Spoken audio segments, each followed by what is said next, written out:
and then, okay, it felt kind of, it was kind of like a fall, because it's like, well, but now I feel like I am separate again. And it's been like a big journey from there to try to learning to wake up that perception within myself again, but now through meditation, through sound healing, through yoga as well, and trying to live that daily, which has been proven has proven to be a little bit hard sometimes. You know, you're going to make your own psychedelic experiences from your own consciousness. So let me just have a little word about psychedelics, because, you know, they're being researched in the United States as possible treatments for certain psychiatric conditions, and I think it's beneficial under controlled conditions. And there's no question that psychedelics can give you the taste of that unity, of not having this physical separate self.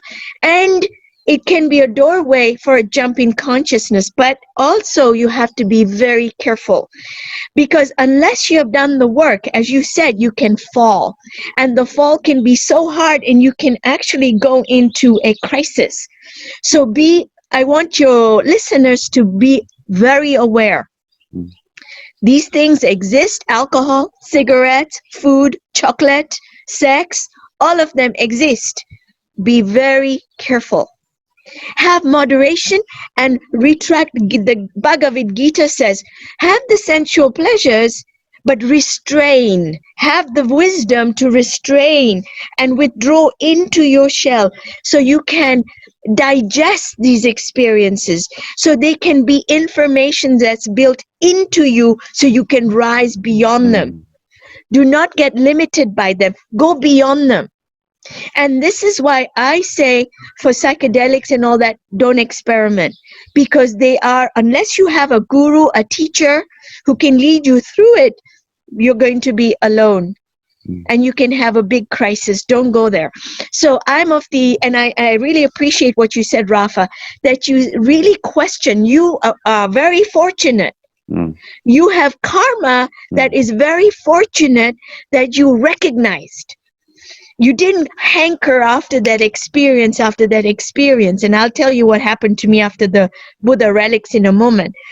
Rather, you said, oh, look, I can go into meditation, and I know I can really expand my own understanding step by step, because then you've built it into your bone marrow, literally into yourself, which can never be taken away.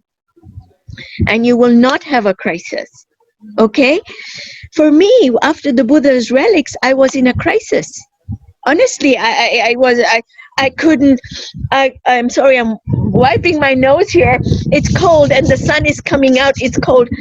But I was in a crisis because I had no interest in food. I had no interest in sleeping. I was suspended.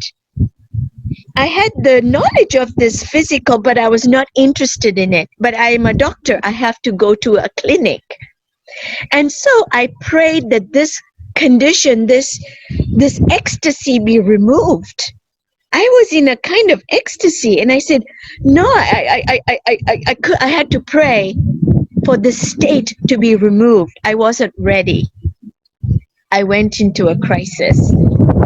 And I discussed with Tiller. I called him. I said, what's going on? He says, you need to meditate.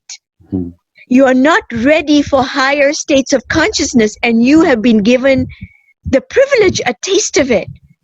Now you must release. You must go into your heart, because you have been given the privilege and a clue. The Buddha is the pathway of bhakti, the pathway of compassion. Do not be limited. And I'll tell you, we can get addicted to the relics. They're also a form of addiction. I want more relics. And I would go to every tour. In fact, the relics came to my home in Los Angeles. Okay, so we can become like, this is the only pathway. No, it is a taste. It's like the finger pointing to the moon.